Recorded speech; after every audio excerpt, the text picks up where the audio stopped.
प्रभावित होने वाले प्रश्न है। तो आइए दोस्तों देखते हैं। पहला प्रश्न है, मानव शरीर की किस ग्रंथि को मास्टर ग्रंथि कहा जाता है? अग्नाशय, प्लीहा, पीयूष, अवटु। तो इसका आंसर होगा दोस्तों ऑप्शन नंबर सी, पीयूष ग्रंथि को। अगला प्रश्न है, गाय और भैंस के थनों में दूध उतारने के लिए किस हार्मोन की सुई लगाई जाती है? ऑक्सीटोसिन, इंसुलिन, साइमेटोट्रोपिन, इनमें से कोई नहीं। तो इसका आंसर होगा दोस्तों ऑप्शन नंबर ए, ऑक्सीटोसिन की सुई लगाई जाती है।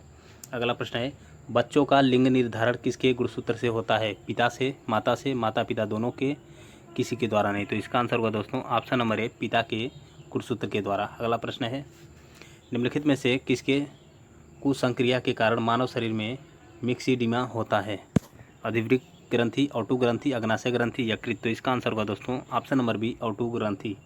अगला प्रश्न है, रेशम पालन क्या कहलाता है? एपीकल्चर, पीसीकल्चर, सेरीकल्चर, इनमें से कोई नहीं। तो इसका आंसर होगा दोस्तों ऑप्शन नंबर सी, सेरीकल्चर। अगला प्रश्न है, विज्ञान की शाखा न्यूरोलॉजी से कौन सा अंग का अध्ययन किया जाता है?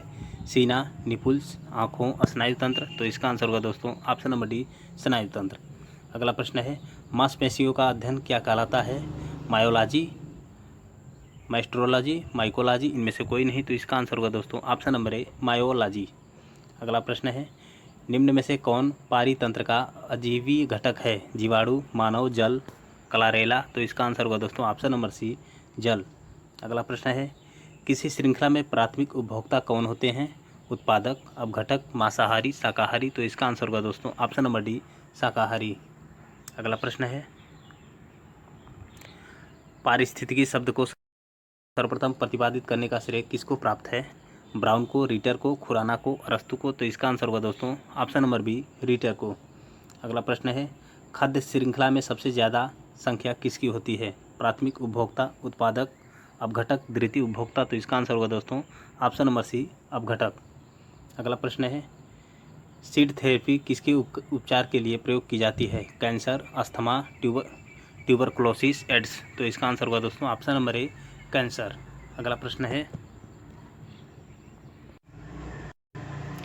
जीवन रक्षक हार्मोन किस ग्रंथि से स्रावित होते हैं? एड्रिनल, पिट्यूटरी, थायराइड, इनमें से कोई नहीं। तो इसका आंसर होगा दोस्तों ऑप्शन नंबर ए, एड्रिनल ग्रंथि से। अगला प्रश्न है, कौन सा हार्मोन लड़ो उड़ो हार्मोन कहलाता है? Insulin, adrenaline, oxytocin, oestrogen. तो इसका आंसर होगा दोस्तों ऑप्शन नंबर बी, एड्रिनलिन। अगला प्रश्न है, इंसुलिन है एक प्रकार का क्या है? नमक है, विटामिन है, एंजाइम है, हार्मोन है, तो क्या है? तो यह एक प्रकार का हार्मोन है इंसुलिन।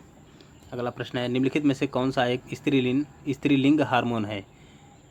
तो इसका आंसर होगा दोस्तों ऑप्शन नंबर है, एस्ट्रोजेन।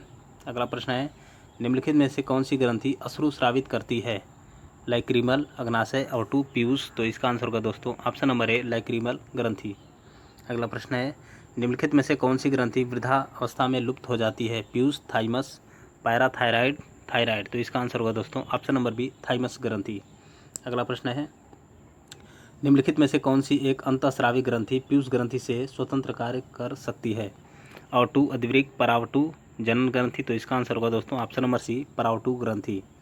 अगला प्रश्न है, निम्नलिखित हार्मोन में किसमें आयोडीन होता है? Thyroxine, adrenaline, insulin, testosterone. तो इसका आंसर होगा ऑप्शन नंबर ए, थायरॉक्सिन। अगला प्रश्न है, पीनियल ग्रंथि कहाँ स्थित होती है? यकृत में, गर्भाशय में, गुर्दे में, मस्तिष्क में। तो इसका आंसर होगा दोस्तों ऑप्शन नंबर डी, मस्तिष्क में। अगला प्रश्न है, प्रथम प्रखनली शिशु का नाम क्या था? आस्था, लुइस, डॉली, इंदिरा। तो इसका आंसर होगा दोस्तों ऑप्शन नंबर बी, लुइस। अगला प्रश्न है, निम्नलिखित में से मनुष्य के शरीर में पाई जाने वाली कौन सी ग्रंथि वाहिनी विहीन है? यकृत, गुर्दा, अंतःस्रावी ग्रंथि, पसीने की ग्रंथि। तो इसका आंसर होगा दोस्तों ऑप्शन नंबर सी, अंतःस्रावी ग्रंथि। अगला प्रश्न है, वाहिनी विहीन ग्रंथियों के स्रवण को कहते हैं? रस, उत्सर्जन, घोल, हार्मोन। तो इसका आंसर होगा ऑप्शन नंबर डी, हार्मोन। अगला प्रश्न है,